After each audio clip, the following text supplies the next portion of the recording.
So, in thinking about how we explain restorative practices to folks, the one thing that I always love to spend time on, and I'm spending a lot more time on it now, is juxtaposing the restorative model and the punitive model, or what we call the two paradigms.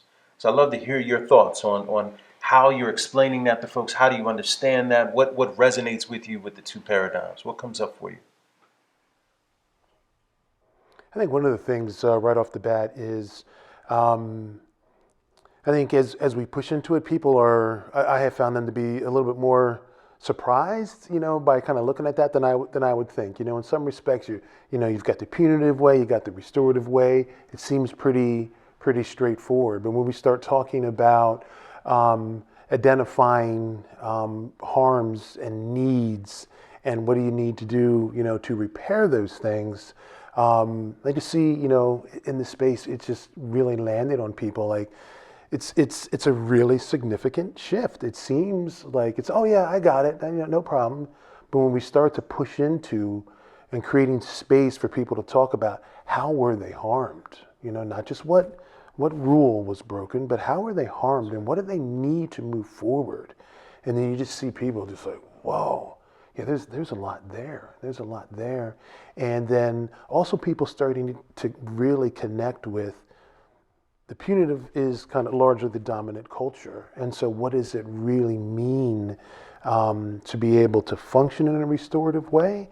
And am I even in a system that's going to allow me to even begin to push into that a little bit?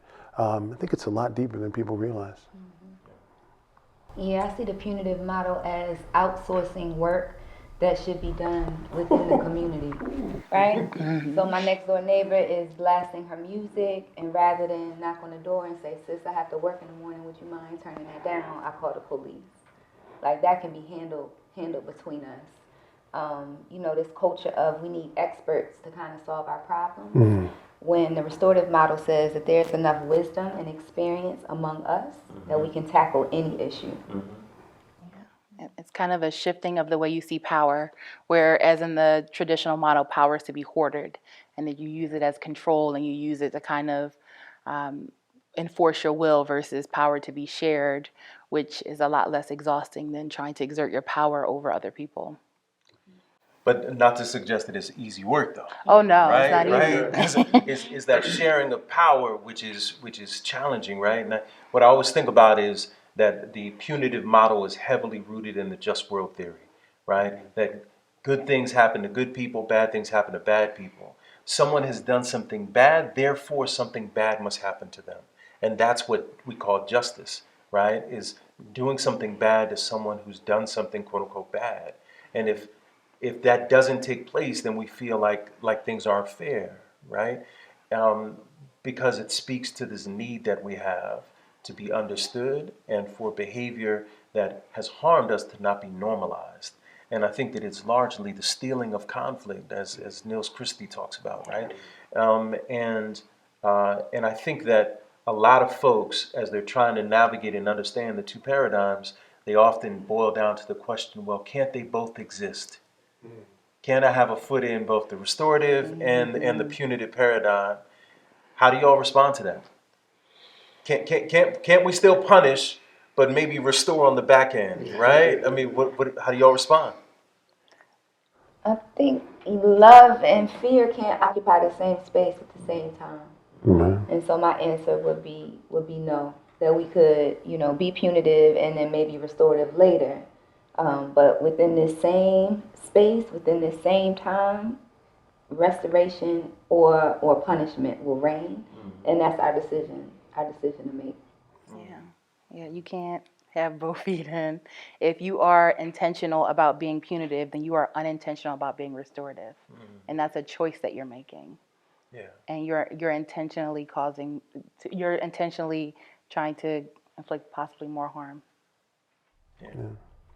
Yeah, I think in the restorative model and paradigm, the punishment or the consequence is repairing the harm that you caused. And you need to engage with the people to even know explicitly what that harm is. And so I think in that sense, the two worlds do not coexist.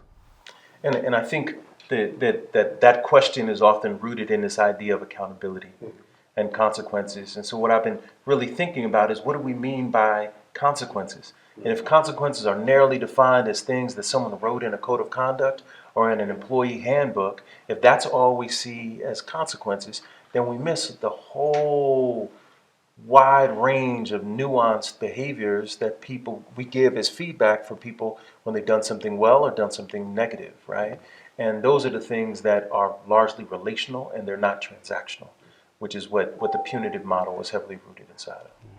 I think we need to realize that there are people in certain positions and positions of authority who are leading and others underneath them, so to speak, that can really feel a pull, like I want to be restorative and I want to do this, but I'm also feeling pressure from some other sources or other entities or whatever that's saying you need to punish, you need to show that you're taking this seriously.